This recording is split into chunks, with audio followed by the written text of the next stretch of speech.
Meet Brandon Paski, a digital event producer with a passion for events that started as an artist handing out flyers to promote his shows. His experience quickly expanded to managing email marketing databases, online promotions, and a national volunteer street team.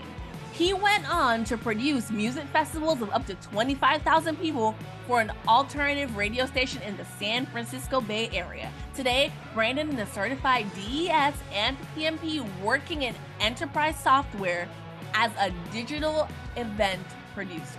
Tune in to hear more about Brandon's insights on event production and his journey from artist to digital event producer.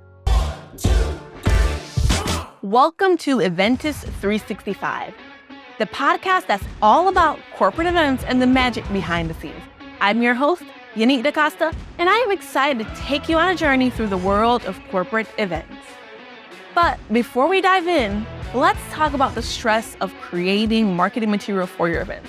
We all know how tough it can be when deadlines are tight and resources are limited, but guess what? YKMD Visual Communications has got your back. Our design firm specializes in working with corporate event professionals just like you, and we're here to help take the stress out of creating stunning graphics for your event. Our team of expert designers can deliver custom brand-compliant designs in just 12 hours. So whether you need branding, signage, marketing materials, or anything else, YKMD's got you covered. Okay, now that that's done, let's start the show. Actually, I think that's a part of like being an event person, right? Like being versatile, being able to like, pivot quickly. And so I think that's a really great way to kind of like segue into you, Brandon, and your story. Share your story. Share your journey from being like an artist to becoming a digital event producer. Like, what are some of the key moments that like really define this transition? Because I'm an artist too. Like I started off as like a fine artist. Like my first degree is actually in studio art. So I'm just excited to hear about your journey. Awesome. Okay. Well, geez. I guess it started when I went to like my first concert. I was just walking around. It was an all day kind of festival thing. And I was walking around and just like seeing all this music and all these people. And I was like, you know what? I think this is what I want to do. So, there we go. That's where it started. And then started playing music, playing in various bands in the San Francisco Bay Area in the United States. And we started getting some shows, and then we find it kind of hard to get shows. So we decided like, well, we can just put on our own shows. Why not? And so we started putting on our own shows and kind of doing that, and then getting into another band, and then doing a couple of, DIY, do-it-yourself national tours in the United States.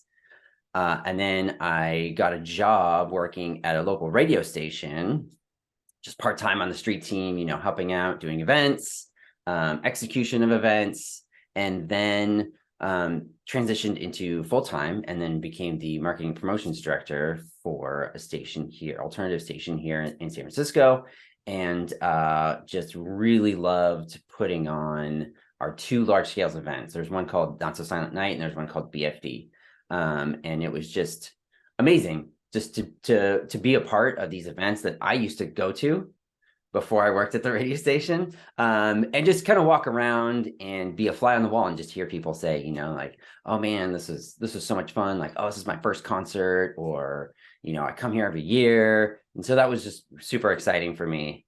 And then I kind of felt like I kind of hit a apex in that and wanted to do something else. Found this company I'm working for now, Elation, and started doing event marketing. So going to conferences, and it's just a lot of travel, putting on events for them. And then obviously the pandemic hit and there were no events anymore. So with my radio and audio and visual background, I kind of just fell right into doing online events and digital events. And I was like, there's got to be a better way to do this webinar. This webinar is a PowerPoint presentation, and it sounds like somebody is on their telephone that's speaking at me. Like, this is so boring. We've got to figure out a better way to do this. So that's been kind of my goal for the past few years, is like, how can we make this just a little more exciting instead of just, just audio and like a slide deck. And like, we got to stop with the slide decks.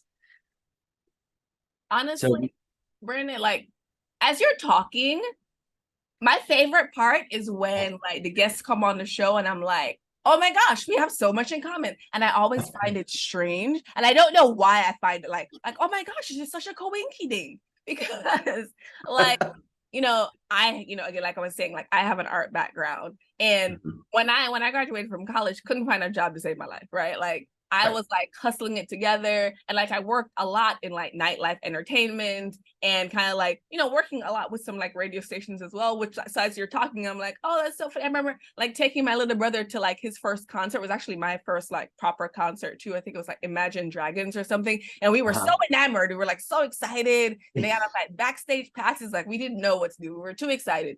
But like I never really went to an event and said to myself, oh, this is what I want to do. I never thought that to myself. So when you said that, I was like, oh, that's interesting. I mean, I like the fun part of events, right? Like, so like the public crowd enjoyment. I don't like crowds, which is weird, but like the public enjoyment and like seeing how they respond to things.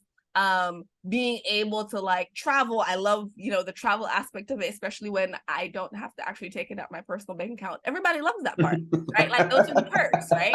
But then yes, and you stand around for a while and like, you're making sure all the pieces don't fall and your ankles kind of swell and you're like, oh, why do I do this?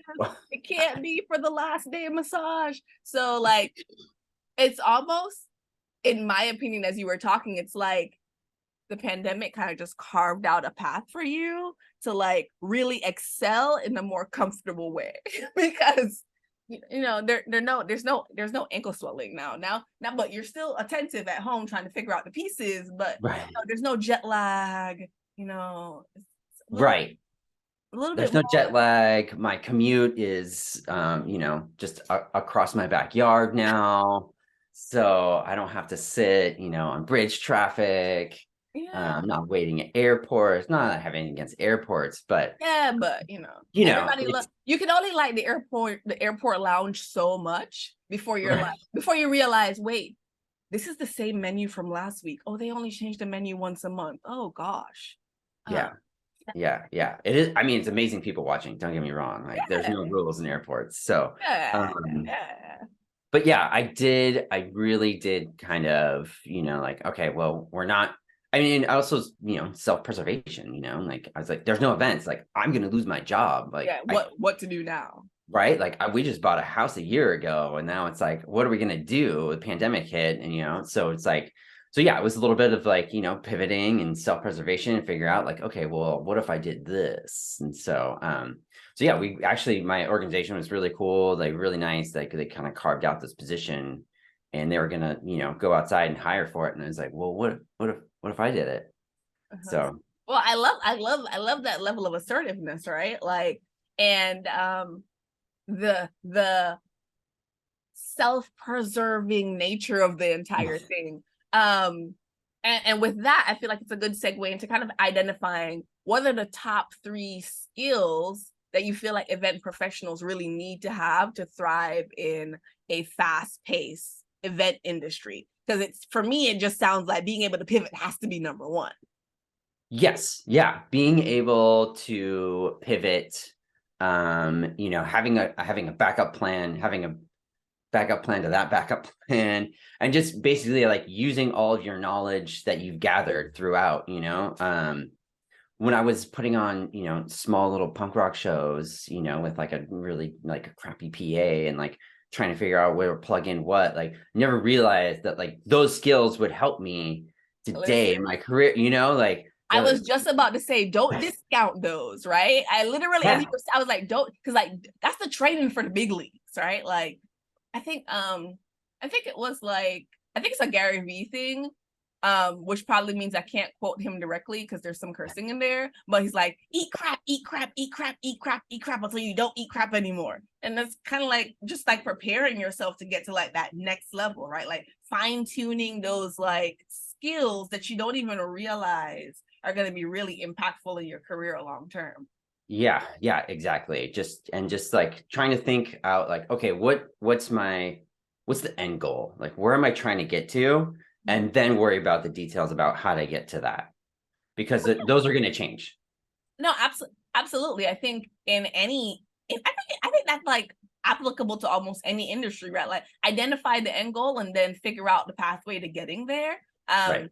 I mean, for me, like as a self-employed person, that's essentially how I plan my whole year. So like I do my like 65 plan. I'm like, this is what I want to do. And then I go, Right. okay, well, how am I going to do it? And sometimes the thing that I'm going to do, it might not happen as quickly as I thought it would because, you know, then I start to plan how I get there. But I guess with events, it's a little different, right? Because you have a hard stop. There's no extending it. The event date is the event date. Exactly. And it's done there. Okay, so this is the day. you have a couple certifications, right? Like so, DES, Yes. PMP. Like, talk to me about them, what they are, how they've impacted you, and your approach to event planning. And would you recommend that people get them? You think they're necessary? Oh, okay. Well, I got so PMP is project management professional. So that was a way for me. I was going through and going to transition out of broadcast radio and into, you know, whatever industry I found myself into. I kind of started looking back at my career, and I have to give props to my wife for this, pointing this out. She's like, well, basically, you're just managing projects. Events are projects. Yeah. So there's this certification called, project management professional, and that basically translated what I did into sort of like the business and tech world, right? Because it's like, it's hard to explain, like, oh yeah, I worked at a radio station. I put on music festivals. They're like, well, why do you want to work at a tech company? Like going to this boring conference, like you're going to hate this job. I'm like, oh my gosh, I hate when people say that. I can't stand it.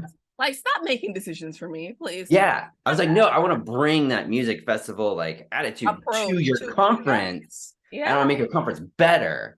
So that was like a way to translate, and it was basically like learning a new language, you know, because like, you know, your music and entertainment, and then into, sort of business and B2B, like it's the same terms, but it's just different. So it's basically like learning a new language. It's like a really intensive language class. I would recommend getting a PMP for any event planners. It's just a really great way to organize and run your events and make sure you're talking to everybody you need to talk to. It's a lot of studying, though. I'm going to preface that there's a lot of studying going on. It's a pretty intense exam. What about the DES? The DES is a fairly new certification. It's a digital event specialist. And I figured, like, well, I'm sort of new and I'm kind of just figuring this out as I go along. Like, let's see what the experts have to say. So I signed up for the course.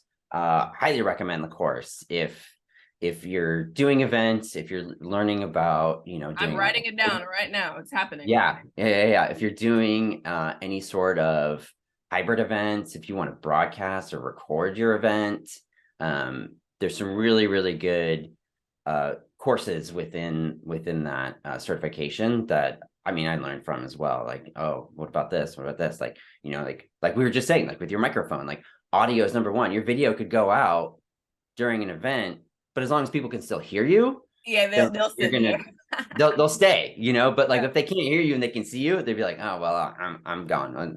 I can't. Listen, I remember when I was first like putting together this podcast and I was like trying to do my research. That sounds so cliche, but like it really was a thing. I was like, how do I do this thing they called a podcast? I hear all the cool kids are doing it now. Yeah. And there was like always this big thing where it's like audio is number one. And I'm like, why? I mean, why is if the host audio is horrible, no one's gonna listen. I'm like, oh, right. So I can't use my Apple headphones, because I think my Apple headphones are awesome, by the way.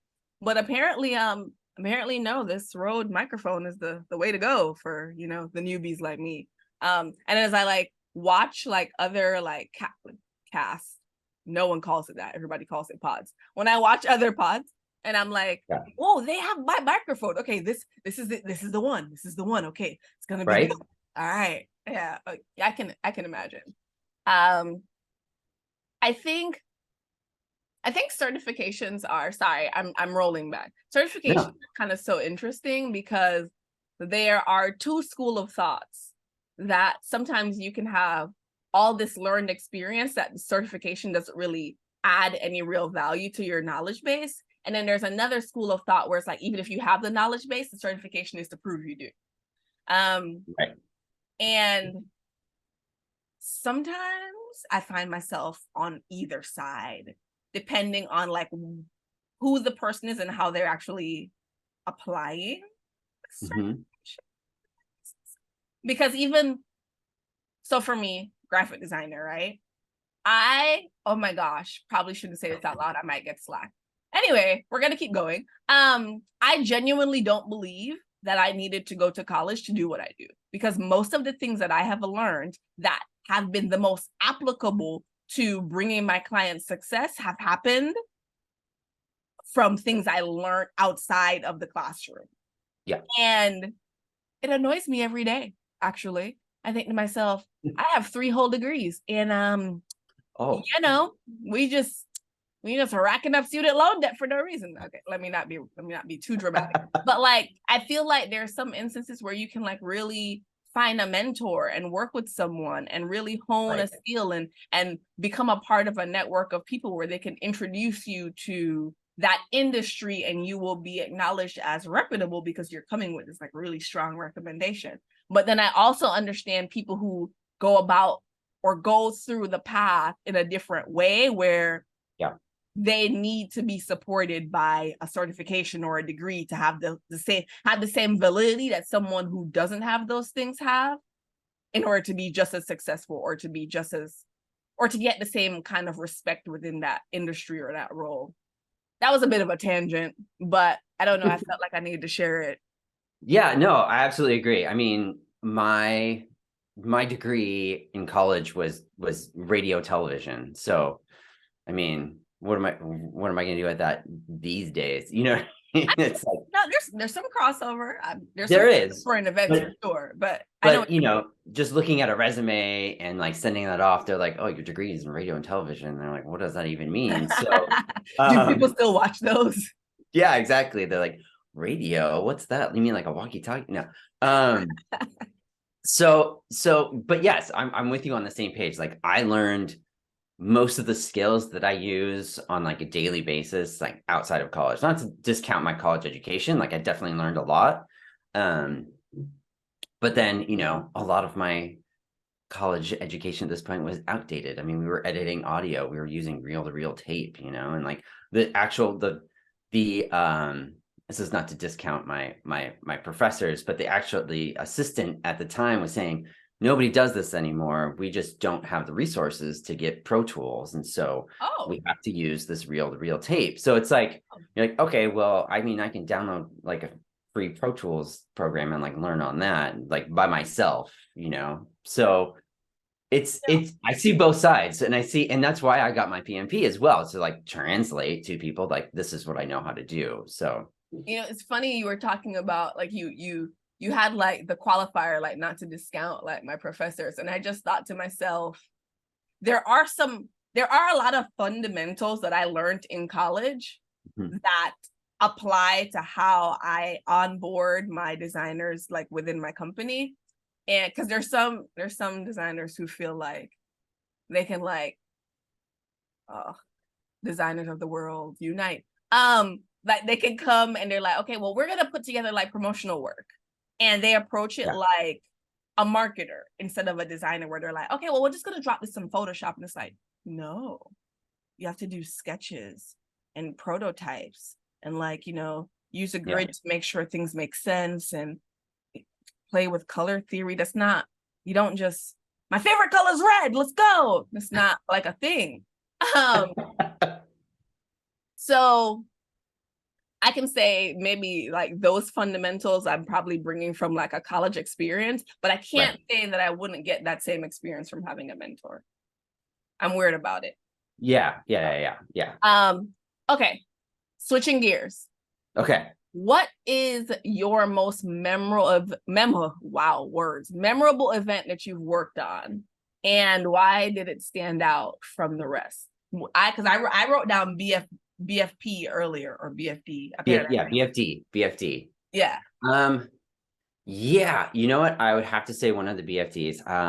The year is going to escape me. I'm going to say it was 2014. Oh man, that was almost 10 years ago. Wow. For you, you're like, oh my gosh, it's been a while. That one probably stands out the most to me just because all of the pieces kind of fell together perfectly. Like I worked with my artist that we had an outside artist that we hired. Shout out to Gig Art. And worked with him on our concept, which is like we kind of want to do like a really cool like sci-fi concept for the show. And then our music department at the radio station just put together an amazing lineup. So it was basically like everything just sort of fell into place, like we got to do some cool things like with our program. We made it like 3D, had like the red and blue like 3D glasses, and it was the event was like not oversold, but there was it was one of the largest events at Shoreline Amphitheater in Mountain View, California ever. So nice. It was just everything came together. Like the day was just perfect. Like the weather was great. Like just walking around, there was a really good vibe, and like all the artists were amazing. And yeah, that was probably just my favorite event. It just sort of was like a perfect storm of everything working out. So I don't think anybody in events industry has ever had that experience before. Like, I feel like you might need to like submit that event to like Guinness World Record and see if you actually win. So I think it's always something little, something big, but it's always something. Yeah. But I love that you're like, nope, perfect storm, everything was good. But you were talking about some of like the technology, because that's 3D glasses technology, like some of the technology that you were using within that event to kind of like transform the experience. Can you speak to how technology has transformed the event industry and what you think the next big thing in event tech is, and how will that be a challenge for like corporate event planners? Okay. Wow. You're like, whoa, that's a big one. That is a big one. I mean, event tech and just technology in general has, just look at like ticketing. Like you don't have a paper ticket anymore. Like everything's on your phone. Like you have like bar scans, you have QR codes, like, and QR codes have just flourished the past 3 years as well.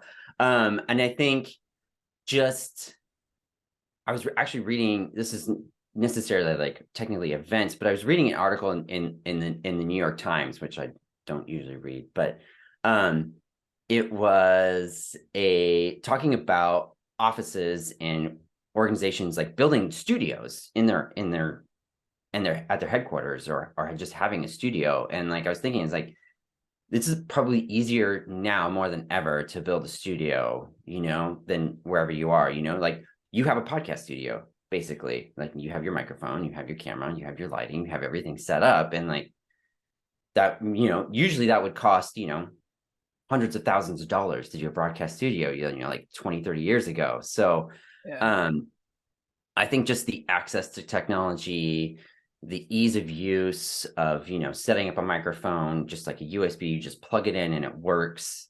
Best thing ever. Yeah. It's changed everything, and, I was looking at a conference just last month, and they had a theater session, but everybody had headphones, like wireless headphones on. Like that used to be a silent disco where like there would be a DJ and you would walk in, you would put headphones on, you could hear the music. And now they're using them at conferences where people are just like, they're talking, but like you can only hear it if you have the headphones on, so it doesn't disturb all the other booths. So so that's sort of changed like how people can present at conferences. I I love that one. Like I've only experienced that like when I've gone to conferences abroad and the Mhm. primary language is not English. And so even though like we can hear the Oh, speaker, like we have to use the headphones to know what's going on because then we have to listen to the translator. But I've never actually experienced like nothing can be heard in the room. Like you have to have the headphones on. And that feels like that almost like feels pretty revolutionary to me. Maybe I'm just slow. Maybe I need to catch up. no, I mean, absolutely.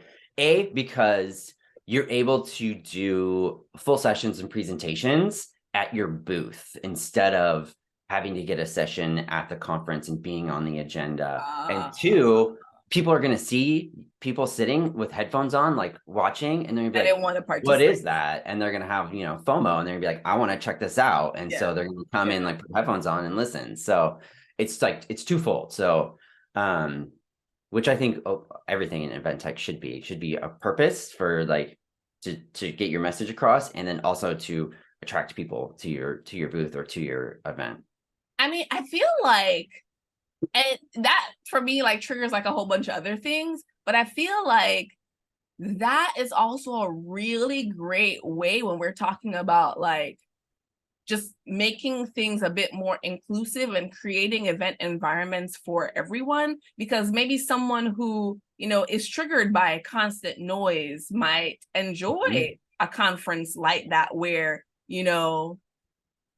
they don't have to like be so looks for word stimulated all the time. Yes. And then maybe the person who's easily distracted is happy to have a situation where they can really immerse themselves into the subject matter that they're actually going there to consume.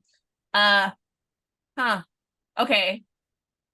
Swinging for the fences now, total other pivot. Yeah. I think that's a really great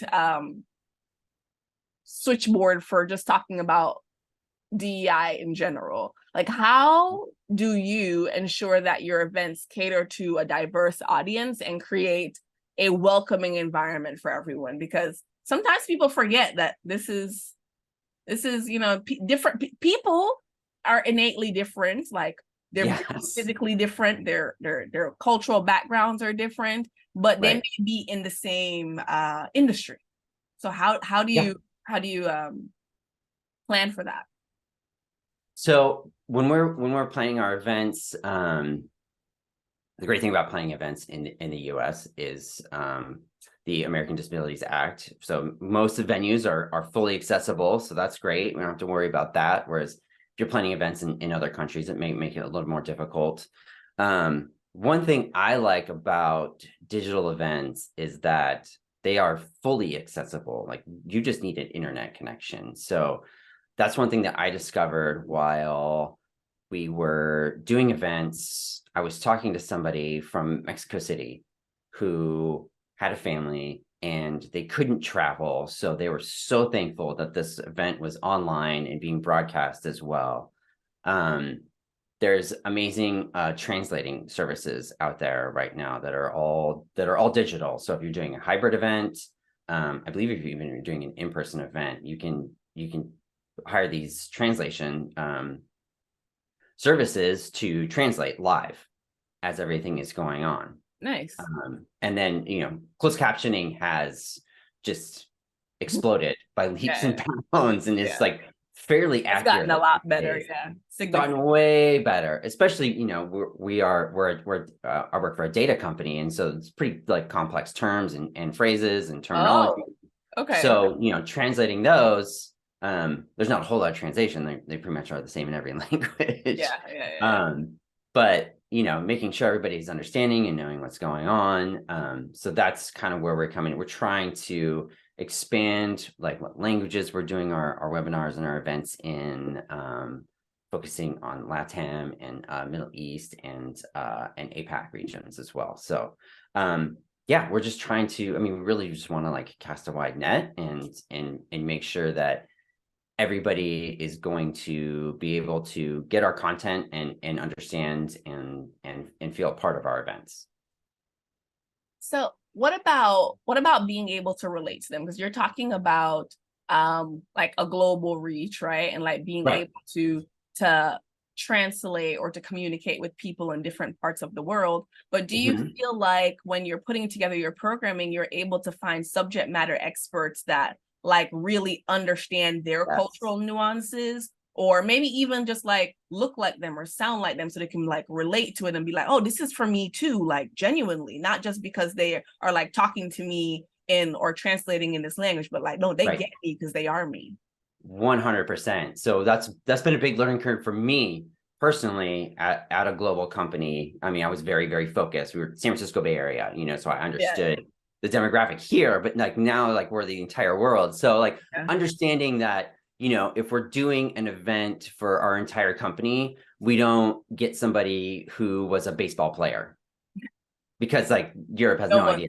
They're like, what? Baseball? They're like, get out of here. So I mean, and that's just a silly example, you know, like getting somebody who understands. Like we did an event in Germany, and I was prepping my team for it, and I kind of like, we had some German speaking people as well, and I was prepping the team for it, and I put like some phrases in German, and they're like, no. You just speak. If you don't speak German, don't speak German. Just speak English. Like, okay, understood, got it. So like, you got to step back and be like, okay, we're doing an event here. Like, what are the do's and don'ts? What's in this conference? Like, what's the culture? What are we talking about? And how do we express that to them in an effective and respectful way? Okay. All right. I appreciate that. So how do you stay up to date on like your latest trends, especially having to deal with like a global audience? How do you stay up to date on that? And like, do you have any like resources or networking groups you could recommend for the folks like me? I mean, definitely LinkedIn is. Oh, I'm LinkedIn all day, but you know that. Exactly. I know.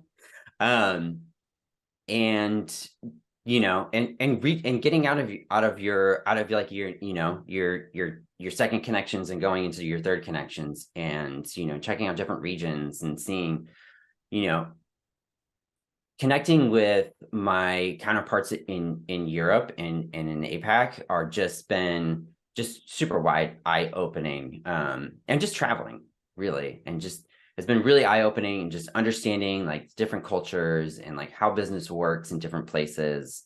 Since we're mainly B2B, that's been a hugely important in how we do and how I run events. So yeah, I mean, I don't really have any sort of like networking groups that I've found just yet, but you know, reading up on what's happening. There's a bunch of email lists that are out there. There's what email lists? There's a virtual events group, VEG, that does a biweekly or monthly event rundown of like technology, of like what's happening. So that was really interesting, especially following what was happening with the metaverse. That was pretty entertaining to watch. Nice. Okay. And then PMCA, I believe. I may be getting that totally wrong, which is terrible because they do the DES. Yeah, PCMA.org. They're a great resource. I'm writing it all down. Yeah, PCMA. They do a lot of, I mean, they do a lot of business event classes, and that's where I got my DES certification from. So checking out those resources would be great and super helpful as well for people who just want to get started or just want to learn more. What's one event you feel like every event professional should attend? Oh, wow. What's one event? I promise that's my last question. Okay. Your own. Take a second at your event to just be an attendee and understand their experience. So I always made sure when I was doing concerts, I always made sure that I was very lucky. I had access, and I had friends and were producers, and you know, I could go basically wherever I wanted at a venue. But I was like, I want to go where the cheapest ticket is, and I want to see what it looks like to that person who is, you know, they've scraped together all the resources to attend this, and they want to get the most out of it that they can. So sit back, take a little bit of time, and be an attendee at your event, and you know, and like go to a session, take some time to like understand what people are doing and how they're doing it at your event so you can make it better. I love that. Thank you so much, Brandon, for your time and your insights chatting with me today. It was really cool to talk with a fellow artist who, now turned event pro. And I love that for us. And Awesome. hopefully the listeners will love that too. Excellent. Thanks so much for having me. My pleasure. And that's a wrap for this episode of Eventus 365. We hope you enjoyed listening and learning something new today. If you enjoyed the show, please leave us a review on your favorite podcast platform to help event professionals discover us. Don't forget to subscribe so you never miss an episode, and sign up for our newsletter for behind-the-scenes content and updates on upcoming events. If you have any suggestions for future topics or guests, or just want to say hello, you can reach us at info@eventus365.com. We love hearing from our listeners. Thanks again for tuning in, and we'll see you next time on Eventus 365.